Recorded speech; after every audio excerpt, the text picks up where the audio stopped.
Hi guys, it's me Karen from Karen's Intuitive Jewelry. Hope you're having a great week.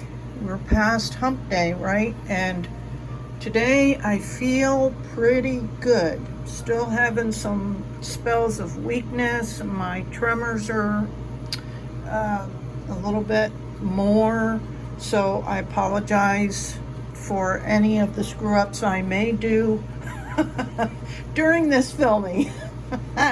I'm gonna give it my best shot, but thank you to all of you for your patience. I hope you know by now I kind of get obsessed. I feel like a mad professor sometimes and just really crank things out, and I really enjoy creating and experimenting with things, but I have not been feeling so great and have had some personal issues going on, and my dryer broke down, and then we had the hurricane, and then my computer broke. I had to get a new one of those because I ran out of storage, yada yada. You know how that goes. When it rains, it pours. And all of that going on while I am not feeling my best, which makes everything just harder. So I want to thank you guys so much for, just continuing to support me and my efforts here and making some suggestions of projects. I really enjoy that. But anyway, and thanks so much for my continued monetary supporters. Every little bit helps, honestly. I appreciate you so much. But on with what I'm going to do today. I sat down yesterday and created this, really, it turned out nice, lovely quartz crystal, double terminated actually, point. And it's drilled, so it was much easier to make these loops on the side for the split chain. And not sure that anybody realized, but there is 0 copper foil tape on this piece. It's all wire, no foil. So you can create without the foil. You just kind of have to figure out how the wire's gonna support your piece. But I don't have any more of these crystal points that I want to use with holes in them. So I'm gonna have to come up with a different way to do this. And I wanna do just one stone instead of the beads on this next one. But I'll still be using just the wire and kind of filling it in like we've done the bridging the gap, so to speak. You could see right here where there's a section that I left open, so you could definitely tell. So yeah, so I had to get more creative because I don't have it drilled. And oh boy, did I come up with some very cool ideas. Yeah, I mean, you can solder charms onto your piece. Look how pretty this one is. This is a little stabilized turquoise bead that I can run a wire through and then solder it on here. But look at this cute charm I had that would solder on here, I'm sure, but it would be kind of low. But wouldn't that be pretty? Wow. And then this is another option that you could do. These are just, like links that you can get at the craft stores. Here's a whole link of just, a necklace of just links. And that's what some of these are. This is a twisted wire that just came on like a necklace. This was a textured one. Here's a cool spiral connector, but you could totally make your own with wire. Let's do a loop at the top and then a spiral, and you could even leave a tail off the bottom that would, you'd use that section to, that would be cool looking. you'd solder onto the bag. Plain ones. So to keep it a little bit more simple, since I'm not feeling my best, I decided to use this fairly thin but still very strong, like a twisted effect link, and I just cut a little section out of it so that I can, you know, solder it on kind of one side to the side of the, we're going to have to use copper foil on this piece, at least around the top, since there is no drilled hole. But the other thing I want to talk about a little bit too is the options of this decorative component here. Like this time I'm going to use, it's just a flat bead as opposed to these little micro beads, right? And your options are endless as long as you have beads that are on the flat side. Like this is a lovely fancy jasper, but it's faceted, and it's like a coin bead, but I thought that one was a little bit too big. But look at these cute little, they're kind of flat. These are little leaf beads. I thought, wow, those would be kind of cute too. And I have moonstone, I have charite, which is a little faceted, but it's flat. See, that's the key. And then we're gonna wrap wire around it to solder it on. And then of course the solder will adhere nicely to just copper wire. Here's a nugget bead that's got a flat back to it. This is lapis as well. To always do another lapis one, but with a bead, you know, more of a flat bead. This is a lovely lavender faceted quartz. How cute is that? But it's kind of pale, and I want something to kind of stand out rather. Here's a real pretty blue fluorite. That would be gorgeous, but this is kind of a delicate bead, so I'd be worried that I'd crack it putting it on because I get a little rough. But here's some rainbow tourmaline, and a lot of them are fairly flat. So yeah, you got a lot of options if you just look in your stash. But I really fell in love with this turquoise because it's such a beautiful contrast, you know, and will look really nice. Okay, so yeah, and I even thought about creating the double looped with wire, and that's what I did here. And so it's possible I just made like a little cradle with loops on both sides to where it would just snug or hug the crystal point, and of course it would be secured on the copper foil tape. So that's an option. I didn't perfect it, but I was trying to figure out what to do. But that's why I decided I need to keep it simple today, guys, just because I'm not feeling great, and so I'm just going to use this as the bail.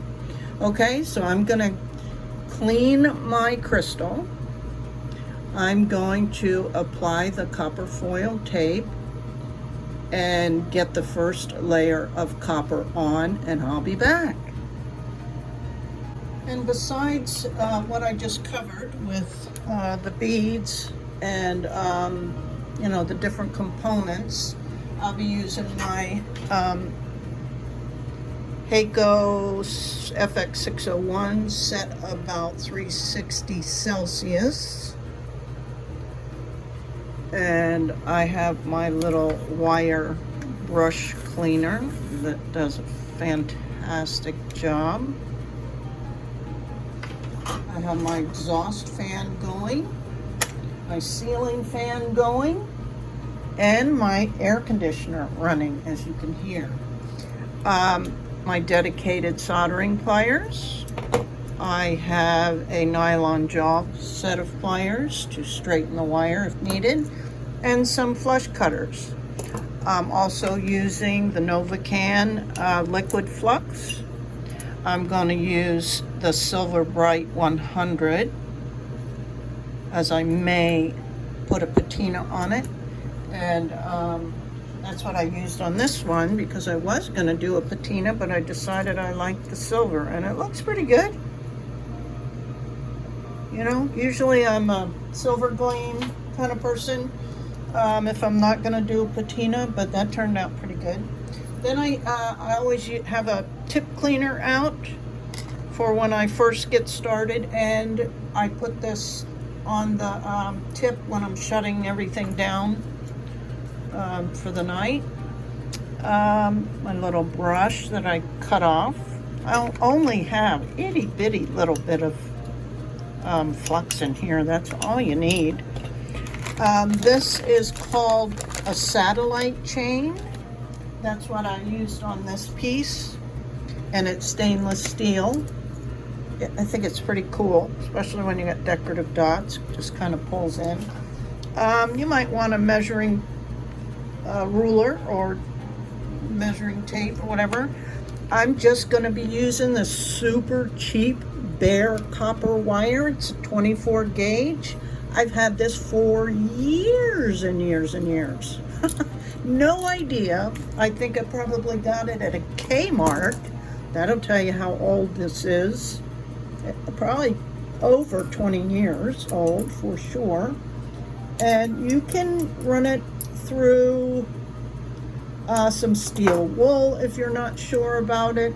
I never have problems with copper. The only time I struggled with copper was, and didn't know any better, was when I tried to use some of my tarnish resistant wire, not realizing, you know, the coating.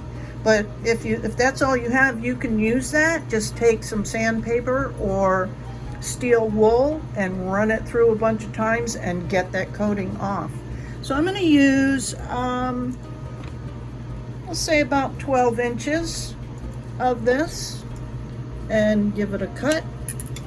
And then I'm going to use, my favorite is 3/8, I think.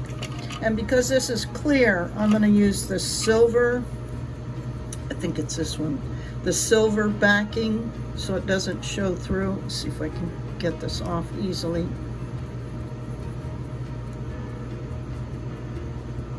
Let's see, come on. You can see I'm still, nope, that's the copper backing. Okay, it's this one I'm going to use. And I actually think I'm going to cut this in half. So I'm just going to give an idea that much and cut this off. And find my scissors and then cut it long ways as well.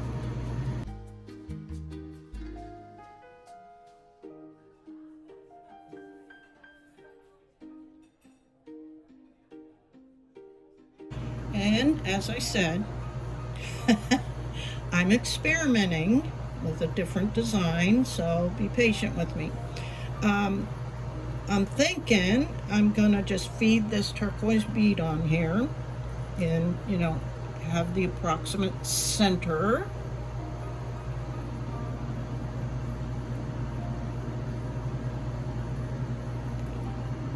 Have it centered on here, and then just solder this wire and have it go around the back, and then I can combine the wires and bring them around the front. So let me make sure I've got the center close to the center.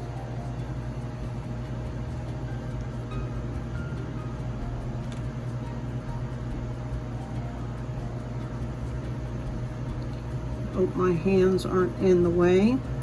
I'm going to bend this one side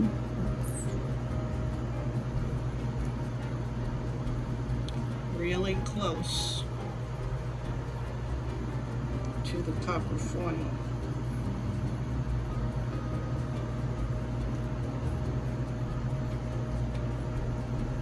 In fact, think I'll take the bead off for now, since I have that bend.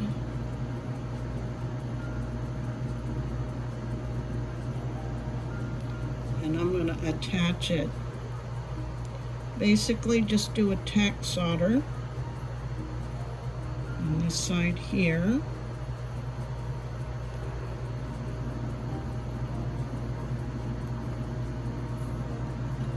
Give it a little flux. I think I will use my, let me get this set up. I'm going to use my washcloth so I can really grip it. What I'm being most mindful of is feeding that bead on and having it lay as dead center as I possibly can. So that's why I even fed the wire up through here. It may not stay through that bail, but it's helping it be a little bit higher. It had a tendency to kind of fall a little low. Just doing a tack solder for the moment.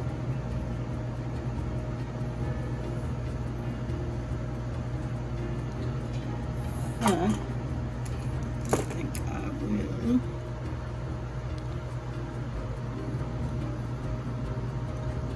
use this to press that wire as flat as I can get it.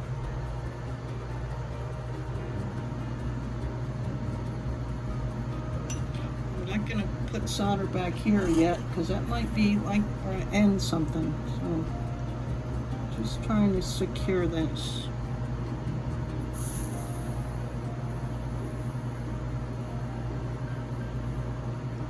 Perfect. Okay, so that's not going anywhere, and nothing is super hot. Straighten this out.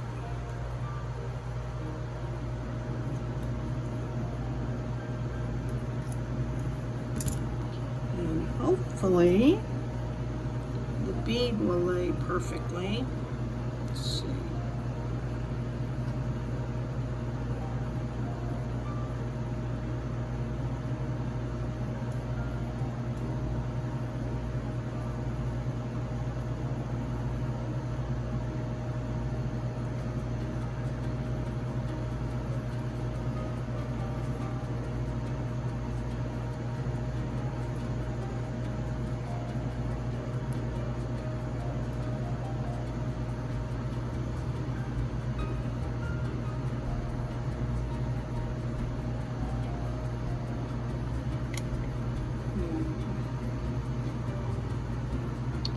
There's a little bit too much solder here because this wire has to bend a little bit more.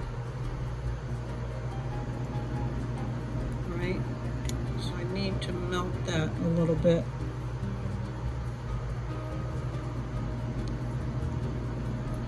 So it's not quite up so close to the top.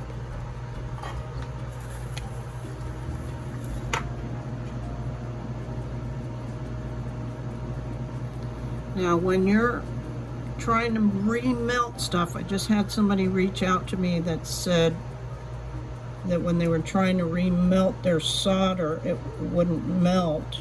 You just have to leave your iron on there a little bit longer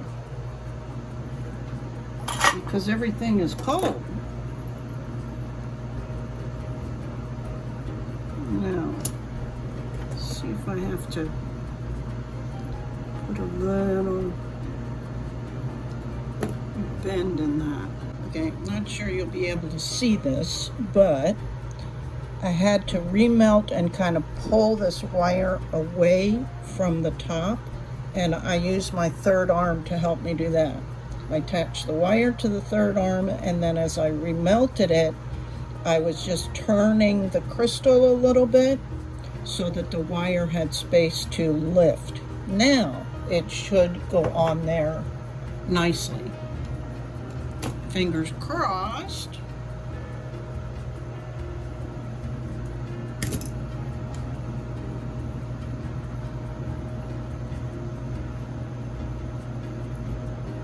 I hope this doesn't end up being super long for you guys.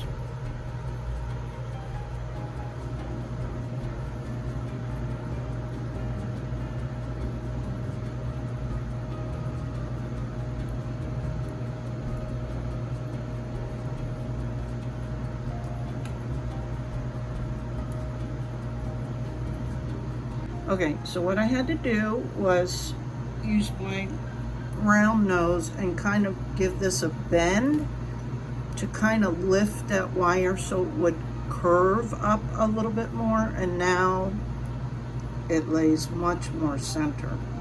So now I'm gonna secure this side, and I don't have to worry about it as much, but I think I will feed this through here like I did the other side. And this is 24 gauge, remember, so too much manipulation of this wire and it could break. So I'm being absolutely mindful of that. And my main focus, as I said before, is that stone being centered as much as is possible. And I like that. And use my little nylon jaws to kind of smush this side down a little on the stone. And the other thing that's delicate is this turquoise. Even though it's stabilized, I could still mess it up. Okay.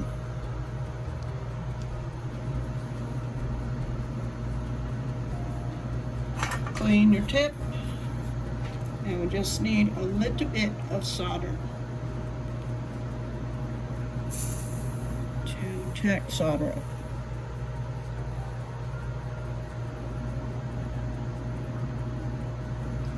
Right? Okay, I'm happy with that. So let me figure out how I'm going to join these two together and then start the process. So yes, I fed that wire back through the bail and brought it so it's going to go below the bail. And I'm going to go ahead and twist these two wires just a little bit.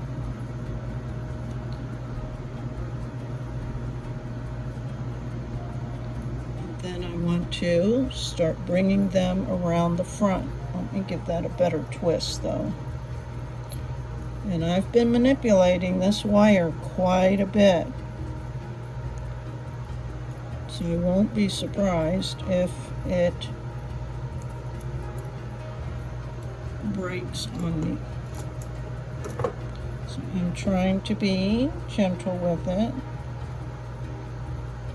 Just give it a couple twists. So it'll, see how it's twisted there? And then I can hopefully lay it down and put these wires together somewhat. Maybe straighten them out a little bit.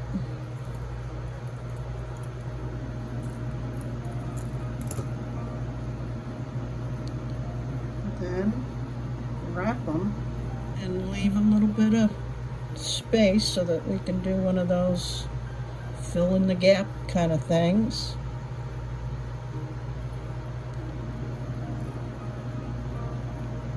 Right?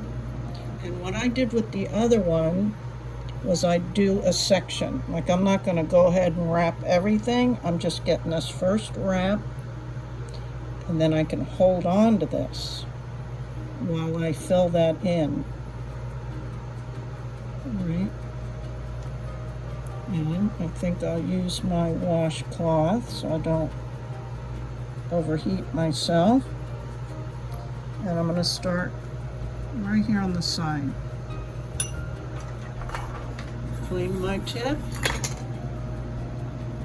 And just do a little bit at a time. You don't want to put a big hunk of solder on there and then, you know, just do a little bit at a time.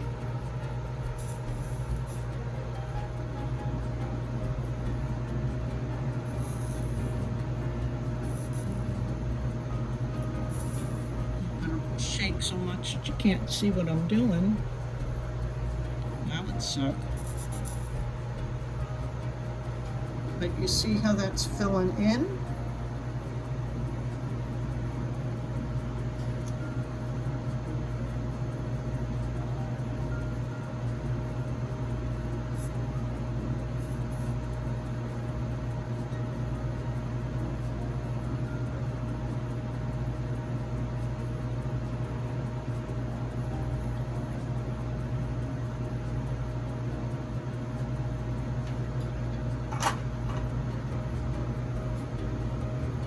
It doesn't really get that hot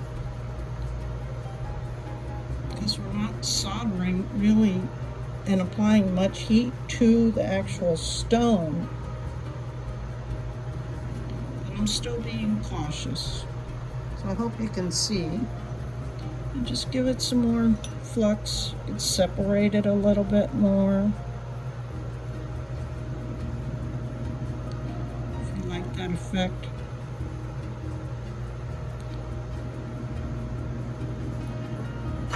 Playing your tip. Anytime you put your soldering iron down and then go to pick it up, I don't care if it's 30 seconds or 10 seconds, I always clean my tip again because it starts oxidizing immediately. Okay, so I'm going to continue with this until I get around to this side. Did a little bit back here, now I'm around the front. Bring this up. I think I'm gonna try doing a little swirl. You just hold your thumb down and just move the wire.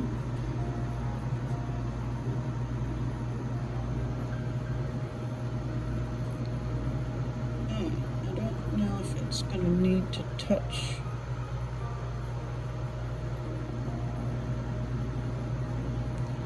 This part, so I think I will do this little bit.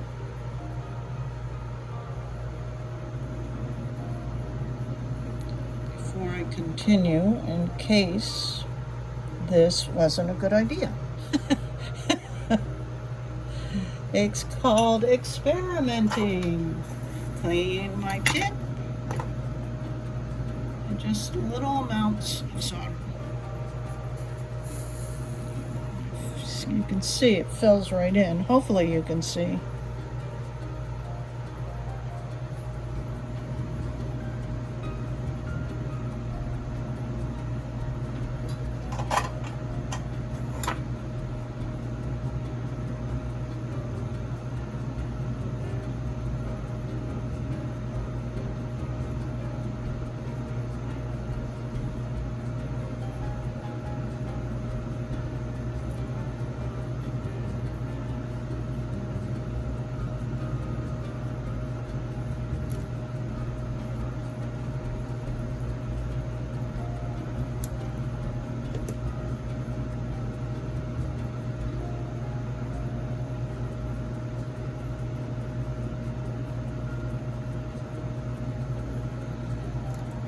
Yeah, I want to do that, but I think it does need to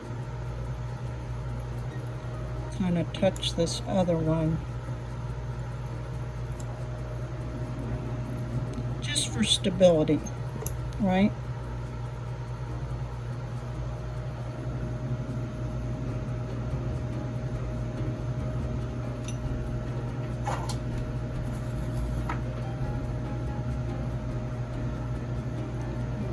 Stabilize that now.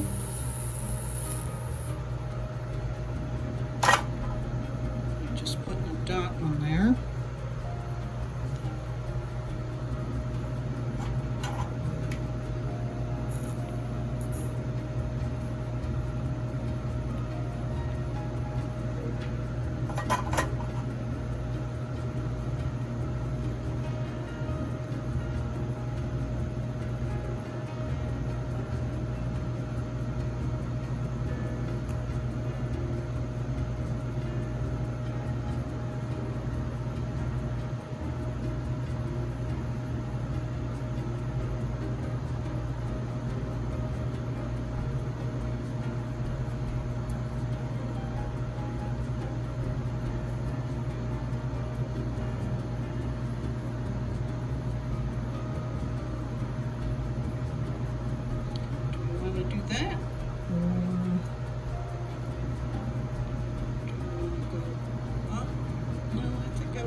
it.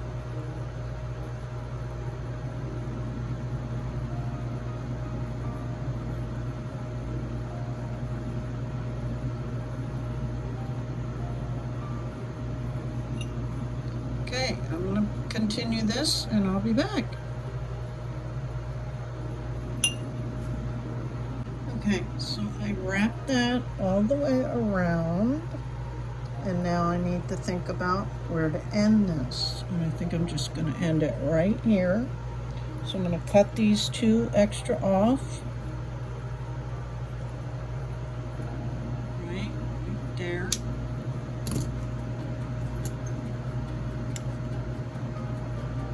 Push that down a little bit. And then I'm going to fill this all in. Then I'll be back and we'll do some, well, I'm going to clean this up too. Here on the back. Oh, I'm so sorry. I hope that was okay. And then we'll do some, I'm going to clean this up and then we'll do some decorative dots. Now we'll do some decorative dots. I started it a little bit, but I wanted to show you and tell you. Sometimes if you're trying to do your some dots or whatever and they just seem to be melting, they won't give you any kind of you know, height. It's probably, besides your iron might need to be turned down a little bit, and certainly experiment with that. But the other thing is your piece may be too hot. So sometimes you gotta let things kind of cool off a little bit. But so yeah, I put some dots up here. I hid all the wires in the back and kind of smoothed that out.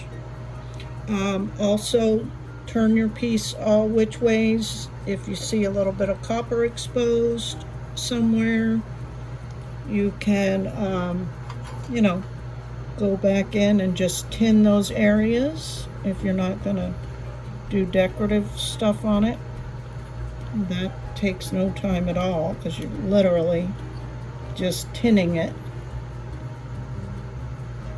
So I'm letting this thing cool down just a tad because that's what I was experimenting. Plus, if your piece is too hot and you're building layers, that's when you start to get almost like a white look to your piece. Now you can burnish that off a lot of times, but that's what's happening because you look at the bale compared to this.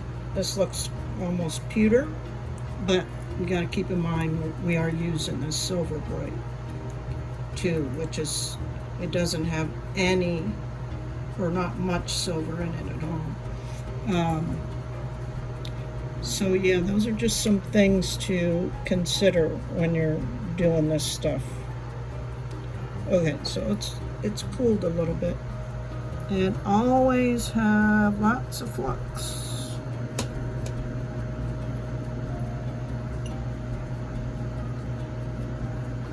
And I'm just going to randomly do some little dots. Just take a little bit. You can always build on them, right?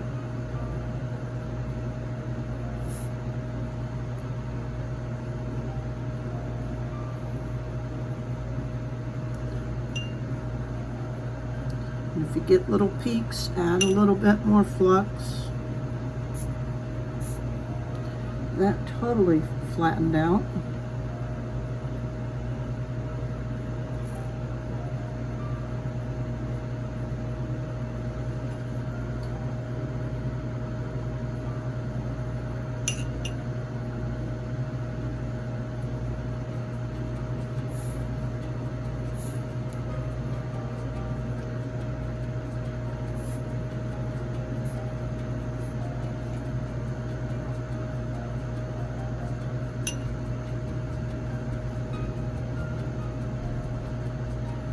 And I've had some people say that you need to turn your iron up higher. But it's just something you're going to have to experiment with because every iron is slightly different. Like those were just flat, like collapsing in on themselves, so I turned it back up a little. All right.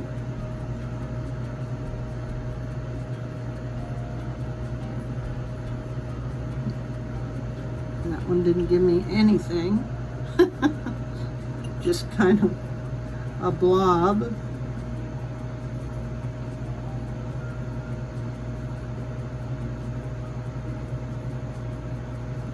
It gave me a peak and then it flattened. So you just have to play. So when I ended up, I was almost ready to give all this stuff up, and I decided just to take scrap and just play.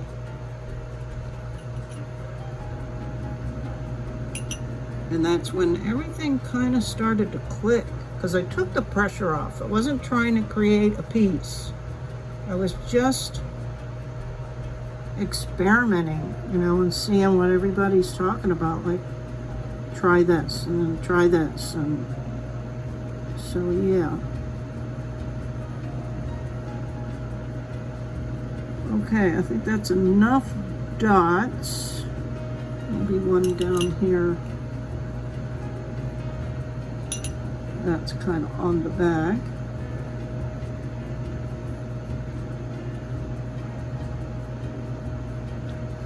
And that's giving me a peak. I don't want a peak. And I don't want it too big.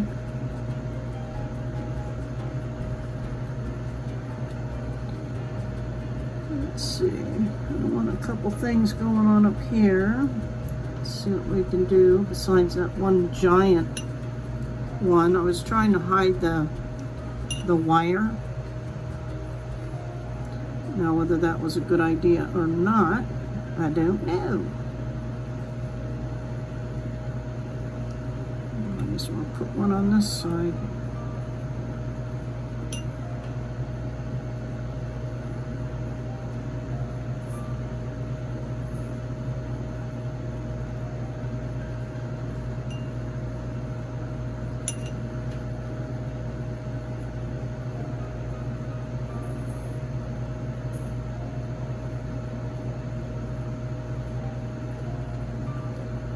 One's not wanting to cooperate at all.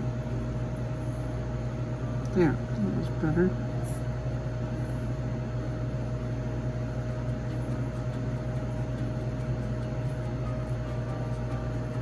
Okay, I think I will let this cool, and then I'll go wash it up and we'll see what we got.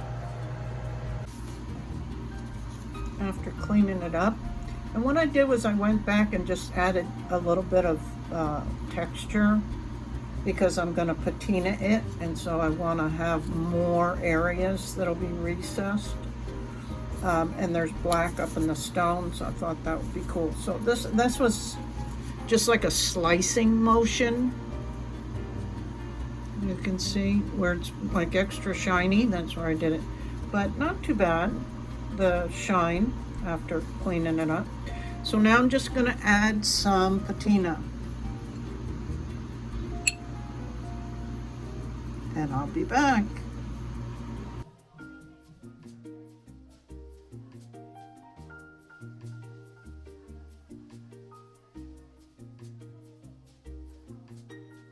Okay guys, here's this one with the patina on it. And it looks like, unfortunately, that particular ring, when I put the patina on it and then highlighted it, is showing some copper through it. So that's interesting. But that's something you have to watch out for if you're using the bare copper wire. And because if you take too much off, the copper can show through, right? But yeah, I like it. It turned out pretty. So I did want to experiment with, you know, the flat bead, or I actually saw this on Pinterest, and I do not know the artist's name. And she used, I think, a little cabochon, but I didn't have any that small. So I tried it with the beads, and that worked. And then, so this is with a flat bead,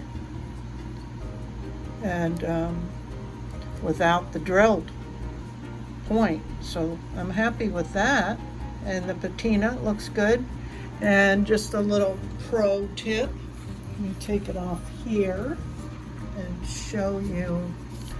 These pro polishing pads are super nice for a quick polish up. Let's see if I have something that's real dull. Here's a piece that's lost its luster, and these pro polishing pads work real well.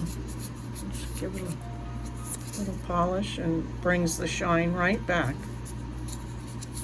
And you can see, right? Let's use this spot.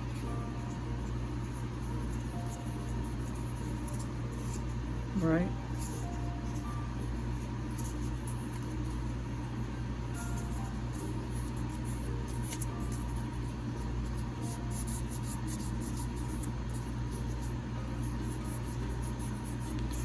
And these I've gotten off of Amazon as well, but it polishes up real nice because it's got the compound embedded, and it's kind of like a foam.